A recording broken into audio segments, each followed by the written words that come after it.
Bismillahirrahmanirrahim. Assalamu alaikum students. Hope you all will be fine. Please open your new Oxford Primary Science book. We were reading the unit number 2 microorganisms और हमने इसके 3 pages पढ़ लिए थे microorganisms के। आज हम नेक्स्ट जो सी है रीडिंग करते हैं पेज नंबर 21 जो से प्लीज़ ओपन कर लें। पेज नंबर 21 पे जो हेडिंग है वो है role of microorganisms in decomposition. Microorganism का रोल, माइक्रोऑर्गेनिज्म का किरदार डीकम्पोजिशन में, गलने सड़ने के अमल में, तोड़ फोड़ के अमल में माइक्रोऑर्गेनिज्म का क्या किरदार है, क्या उनका रोल है, वो हम इसमें देखते हैं। Many microorganisms are helpful. बहुत से माइक्रोऑर्गेनिज्म हमारे लिए फ़ायदेमंद है। हमने पिछले पेजेस पे पढ़ा था बैक्टीरिया का रोल, फंजाई का role. You know that bacteria is use to make cheese and yoghurt. और हमने पढ़ा था कि बैक्टीरिया जो उनसे वो हमारे लिए बहुत हेल्पफुल हैं चीज़ बनाने में और दही बनाने में। And the yeast is use to make bread. और यीस्ट को हम यूज़ करते हैं ब्रेड बनाने में, पिज़्ज़ा वगैरह बनाने में। Microorganisms are helpful in other ways too. Microorganisms के और भी बहुत फ़ायदे हैं सच एज, जैसा कि when some bacteria and fungi act as decomposer. कुछ बैक्टीरिया और फंजाई जो उनसे वो डीकम्पोजर के तौर पे एक्ट करते हैं। अल्लाह ताला ने इनको डीकम्पोजर बनाया है। जो चीज़ें डेड हो जाती हैं ये उनको गलने सड़ने में, उनको तोड़ फोड़ में मदद करते हैं, उनको दुनिया से ख़त्म होने में जो उनसे इनका बहुत बड़ा रोल है डीकम्पोजर्स का। अगर ये ना होते तो क्या होता, दुनिया में अब तक जितने भी जानदार जो उनसे उनकी डेथ हुई है वो सारे के सारे ऐसे ही पड़े रहते और वो ख़त्म ना होते कभी। तो ये जो भी प्लांट, एनिमल्स, ह्यूमंस जो भी जिनकी डेथ हो जाती है, बैक्टीरिया और फंजाई जो उनसे उन ऑर्गेनिजम्स को ख़त्म होने में हेल्प आउट करते हैं। Decomposers are organisms that break down dead और डिकेइंग ऑर्गेनिजम्स। ये अब यहाँ पे उसकी और एक्सप्लेनेशन है कि डीकम्पोजर वो जानदार हैं जो डेड और डिकेइंग ऑर्गेनिजम्स की ब्रेक डाउन में, उनके तोड़ फोड़ में, उनको ख़त्म होने में हेल्प आउट करते हैं। They carry out natural process. और ये एक नेचुरल प्रोसेस, कुदरती तरीका है, ये खुद ब खुद होता है अल्लाह ताला की तरफ से। डीकम्पोजिशन का प्रोसेस, जैसे किसी एनिमल की, किसी प्लांट की डेथ हो जाती है तो ये डीकम्पोजिशन का जो अमल है वो खुद ब खुद स्टार्ट हो जाता है नेचुरली तौर पर, क्योंकि बैक्टीरिया और फंजाई जो उनसे हर तरफ जो उनसे हमारी एनवायरनमेंट में मौजूद होते हैं। तो जब भी कोई चीज़ जो सी है या आप काफ़ी अरसे तक कोई फ्रूट या वेजिटेबल इस्तेमाल ना करें तो वो वहाँ पे भी डीकम्पोजिशन का अमल जो उनसे स्टार्ट हो जाता है। और जो भी एनिमल्स या प्लांट जिनकी डेथ हो जाती है तो ये डीकम्पोजिशन का प्रोसेस एक नेचुरल प्रोसेस है, कोई इसको स्टार्ट नहीं करता, बल्कि ये खुद ब खुद ही कुदरती तौर पर तोड़ फोड़ का अमल, गलने सड़ने का अमल स्टार्ट हो जाता है ताकि वो चीज़ें दुनिया से ख़त्म हो सकें। For example some fungi decomposer obtain nutrients from dead animals. और इसमें क्या होता है, जब वो इनको तोड़ फोड़ करती हैं बैक्टीरिया और फंजाई तो उन चीज़ों से ही अपने भी न्यूट्रिएंट्स जो उनसे अपना भी जो खाना है वो डेड बॉडी से, डेड एनिमल से, डेड प्लांट से हासिल करती हैं। और इस तरह डबल यानी कि फ़ायदा होता है, ये अपनी खुराक उनसे ले लेती हैं और दूसरे में वो जो डेड बॉडीज़ होती हैं वो ख़त्म हो जाती हैं। Fungi decompose biodegradable. और ये फंजाई जो उनसे किसको, फंजाई और बैक्टीरिया किसको डीकम्पोज करते हैं, किसकी तोड़ फोड़ करते हैं, किसको ख़त्म करते हैं, वो मटेरियल जो बायोडिग्रेडेबल है। बायोडिग्रेडेबल क्या होता है, ऐसे मटेरियल जो खुद ब खुद ख़त्म हो जाते हैं।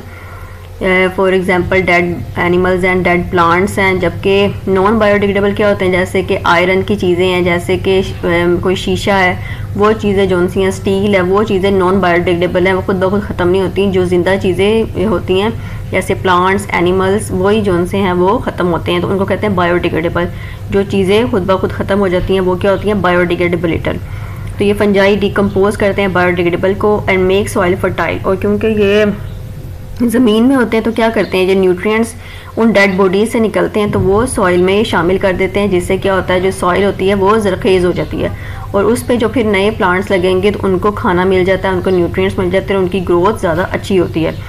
तो इस तरह क्या होता है कि ये फंजाई अपना खाना उनसे हासिल कर लेते हैं, डेड बॉडीज़ ख़त्म हो जाती हैं। और तीसरा क्या फ़ायदा होता है कि जो सॉइल होती है, जो ज़मीन है वो ज़रखेज़ हो जाती है, फर्टाइल हो जाती है। Microorganisms increase the amount of nutrient in soil. तो माइक्रोऑर्गेनिजम्स क्या करते हैं, हेल्प करते हैं न्यूट्रिएंट्स की जो तादाद है सॉइल में उनको बढ़ाने में।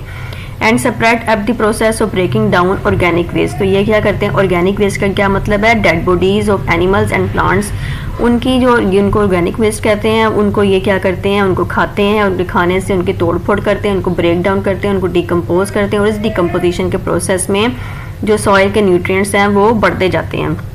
तो ये हमने 3 जोन से हमने पढ़ लिए थे माइक्रोऑर्गेनिजम्स। हमने पढ़ा था बैक्टीरिया के बारे में, वायरस के बारे में और हमने प्रोटोजोआ आज हम पढ़ेंगे।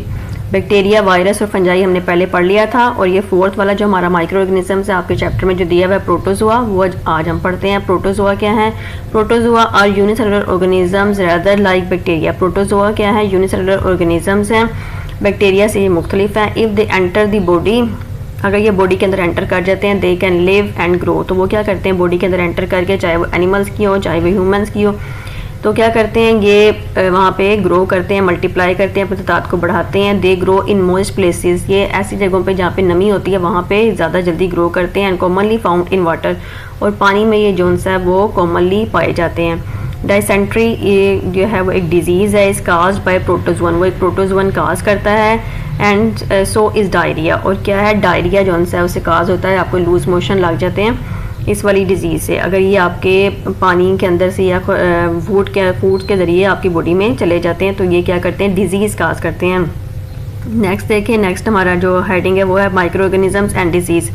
माइक्रो ऑर्गेनिज्म जो सी हम मुख्तलिफ डिजीज़ काज करते हैं। There are many diseases which make us ill, बहुत सारी जो डिजीज़ हमें बीमार कर देती हैं। Some diseases are caused when the body does not get the correct supply, लेकिन इनके अलावा माइक्रो ऑर्गेनिजम्स के अलावा भी कुछ ऐसी डिजीज़ होती हैं, बीमारियां होती हैं जो किस वजह से होती हैं, वाइटामिन की डेफिशिएंसी से, न्यूट्रिएंट्स की डेफिशिएंसी से। अगर आप प्रॉपर अमाउंट ऑफ फूड नहीं खा रहे तो आपकी बॉडी में क्या होगा, वाइटामिन की डेफिशिएंसी हो जाएगी, उस डेफिशिएंसी से भी आप बीमार हो सकते हैं। These are called deficiency disease, ठीक है। Deficiency disease can be prevented, इनको हम प्रिवेंट कर सकते हैं, इनको रोक सकते हैं। वो डिजीज़ जो डेफिशिएंसी से हो रही हैं उनको हम अच्छी खुराक लेके, अच्छा फूड लेके उनको हम कम कर सकते हैं, उनको रोका जा सकता है। जैसे कि हमें अपनी डाइट में प्रॉपर जो सी सारी चीज़ें खानी चाहिए, उससे क्या होगा किसी भी विटामिन की डेफिशिएंसी नहीं होगी, कमी नहीं होगी बॉडी के अंदर।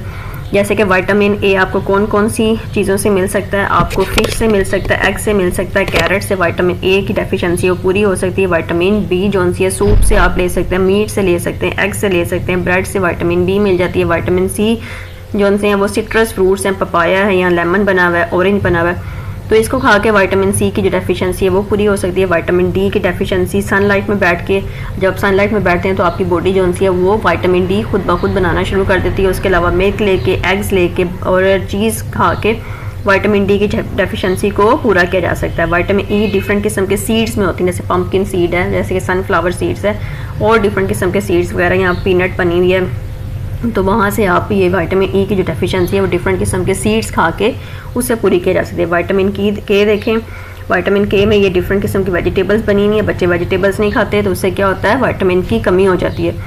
तो हमें क्या करना चाहिए, एक बैलेंस डाइट लेनी चाहिए जिससे हमारी जो बॉडी में तमाम विटामिन की जो डेफिशिएंसी है वो पूरी हो सके। उसमें हमें मीट भी खाना चाहिए, उसमें हमें वेजिटेबल्स भी खानी चाहिए, हमें मिल्क भी पीना चाहिए, और डिफरेंट किस्म के नट्स वगैरह भी अपनी जो है उसमें डेली रूटीन में शामिल करने चाहिए, जिससे क्या होगा हमारी एक बैलेंस डाइट हो जाएगी और ये डेफिशिएंसी जो सी हमारी बॉडी में किसी चीज़ की नहीं होगी, और इससे क्या होगा हम हेल्दी भी रहेंगे।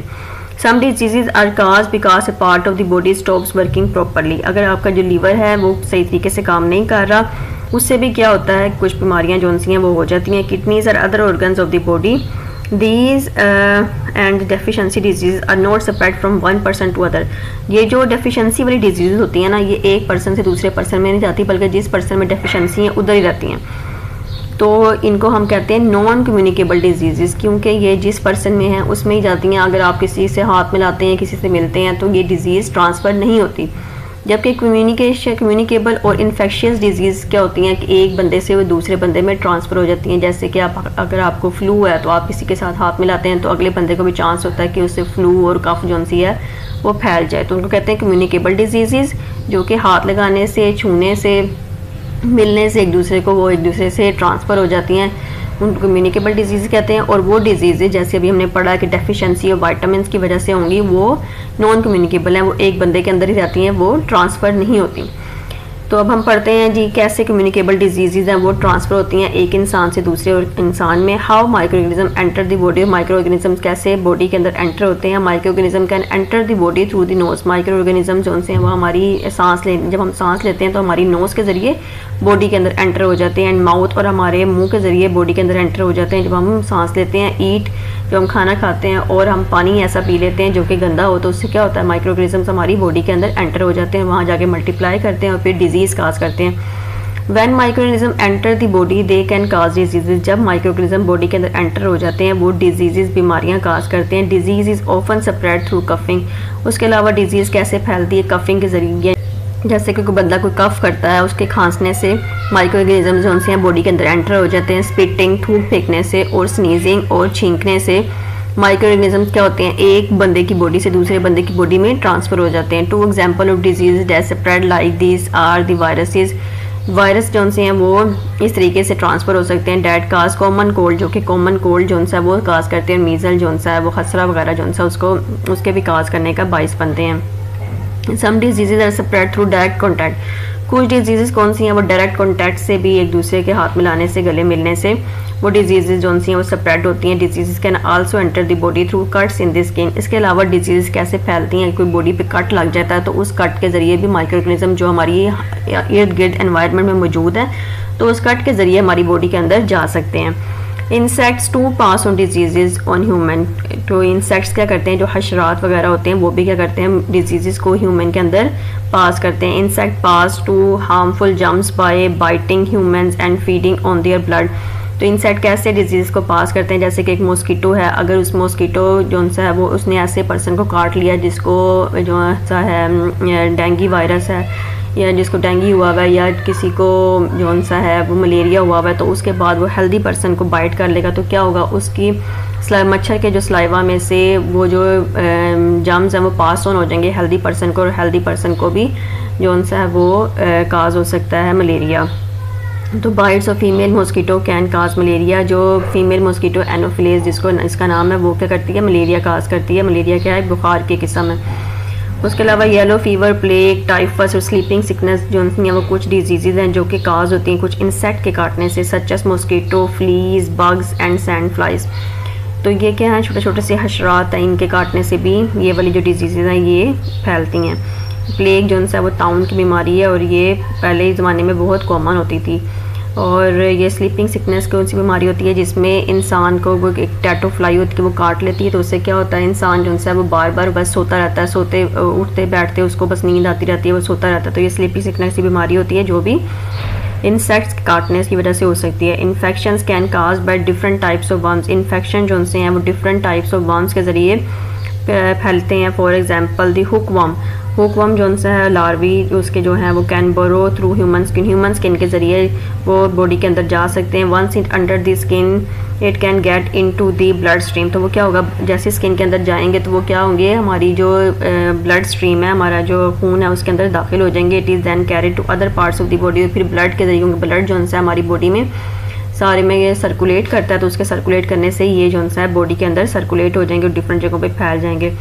सम डिजीज़ कुछ बीमारियां जो हैं वो आल्सो स्प्रेड और पास्ट होती हैं थ्रू इन्फेक्टेड फूड। गंदा खाना खाने से, ऐसे खाना जिसमें जो सही नहीं होता उसको खाने से और पानी पीने से, गंदा पानी पीने से भी जो कुछ बीमारियां हैं वो ट्रांसफ़र हो सकती हैं।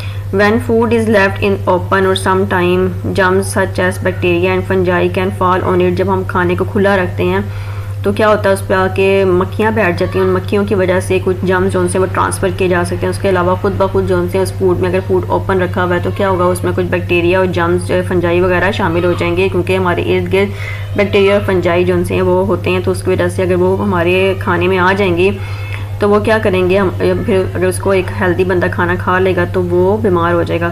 The germs begin to breed in the food. तो वो क्या होते हैं, जब जम्स एक फूड में आ जाते हैं तो वो बहुत जल्दी उस फूड में मल्टीप्लाई होते हैं, बढ़ जाते हैं और उस फूड को ख़राब करते हैं। इस तरह कोलरा एंड टाइफाइड जो सा है, कोलरा कहते हैं हैज़ेक, और टाइफाइड जो सी है वो स्प्रेड होता है through infected food and water. अगर हम गंदा पानी पी लेंगे, उस पानी पीने की वजह से बीमारियाँ जो सी हैं वो फैल सकती हैं।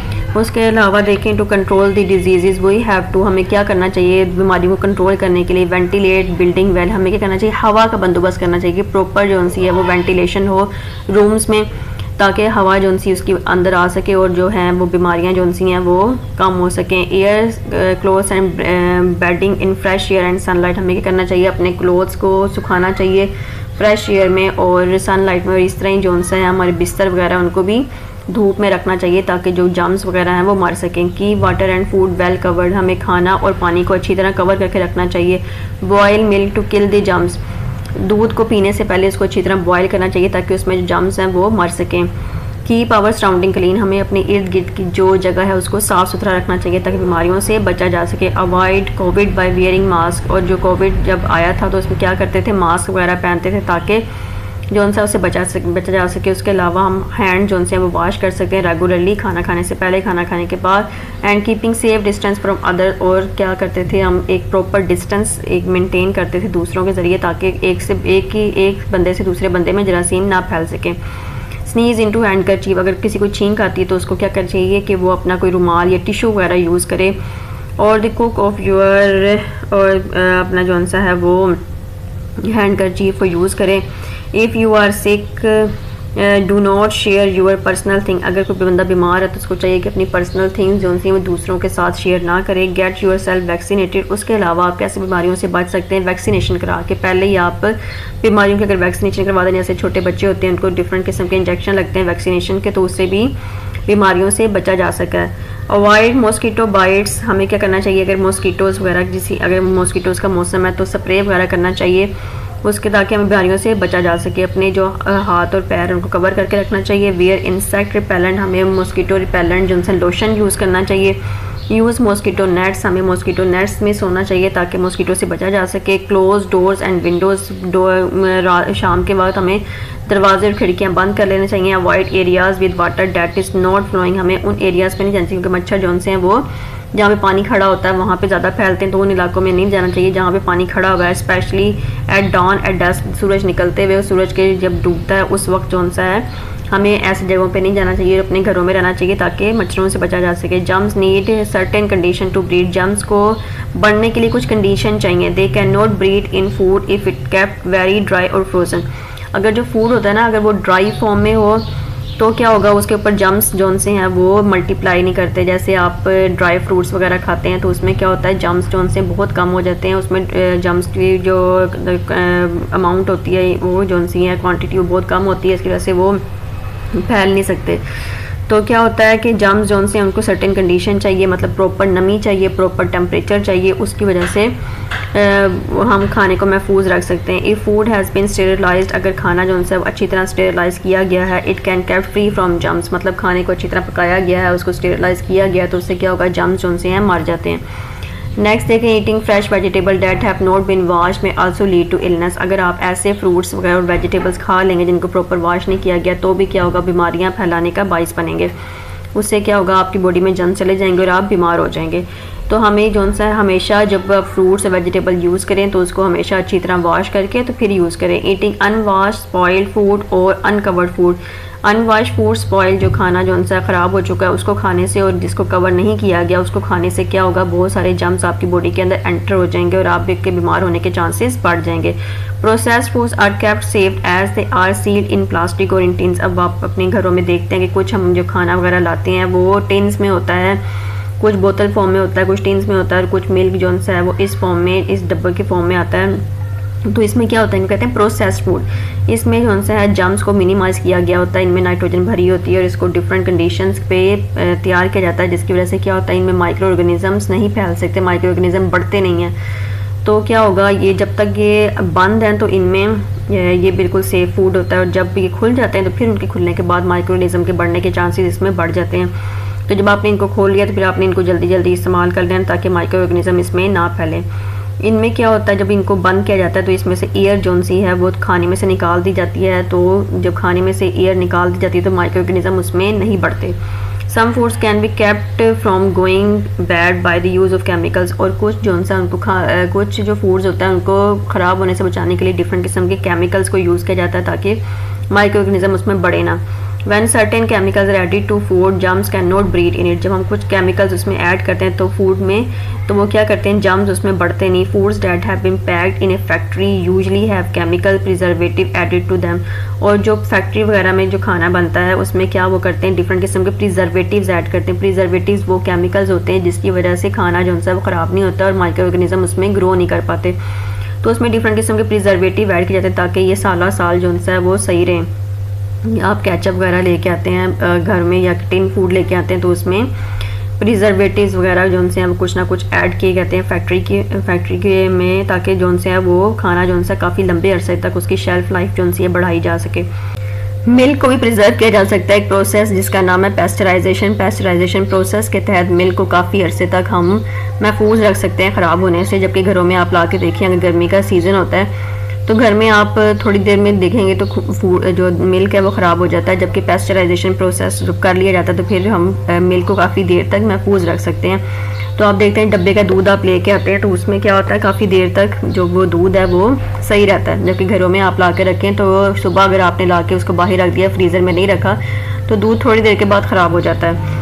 तो to pasteurisation milk it is first heated. तो पेस्चराइजेशन के लिए क्या करते हैं कि पहले दूध को 60 डिग्री सेंटीग्रेड पे हीट किया जाता है, फिर उसको कूल किया जाता है क्विकली, फ़ौरन ही उसको क्विकली कूल किया जाता है, जिसके ज़रिए क्या होता है उसके अंदर से जम्स जो से हैं वो मर जाते हैं। Most of the germs are killed in this process. तो इस प्रोसेस में जिसमें दूध को पहले 60 डिग्री सेंटीग्रेड पे हीट किया जाता है और फ़ौरन ही कूल किया जाता है, तो उसमें क्या होता है पेस्चराइजेशन प्रोसेस है वो, जिसके ज़रिए हम दूध को महफूज रख सकते हैं माइक्रो ऑर्गेनिजम्स के ग्रो करने से। क्योंकि माइक्रो ऑर्गेनिजम्स ही जौन से हैं वो खाना जौन सा उसको ख़राब होने का बाइस बनते हैं। वो माइक्रो ऑर्गेनिजम्स को हम रोक लेंगे बढ़ने से, उनकी तादाद इंक्रीज़ होने से रोक लेंगे, तो क्या होगा, खाना हमारा काफ़ी देर तक महफूज रहा जा सकता है। इस तरह ही हम फ्रीज़र वगैरह में रख के मीट को महफूज रख सकते हैं काफ़ी देर तक, और डिफरेंट चीज़ों को हम महफूज रख सकते हैं फ्रीज़र में रख के। इसके अलावा अगर हम फूड को ड्राई कर लें, मतलब उसका मॉइस्चर जो सा बहुत कम कर लें, उससे भी फूड के अंदर जम्स हैं उसको रोका जा सकता है बढ़ने से। तो इस तरह जो ड्राई फूड होता है या फ्रीजिंग करके या पेस्चराइजेशन करके या डिफरेंट केमिकल्स ऐड करके, डिफरेंट प्रिजर्वेटिव्स ऐड करके फूड को काफ़ी देर तक हम ख़राब होने से बचा सकते हैं। तो ये सारा हमारा माइक्रो ऑर्गेनिज्म का चैप्टर था जो हमने कंप्लीट कर लिया। तो उम्मीद है आपको समझ आ गई होगी। Thank you.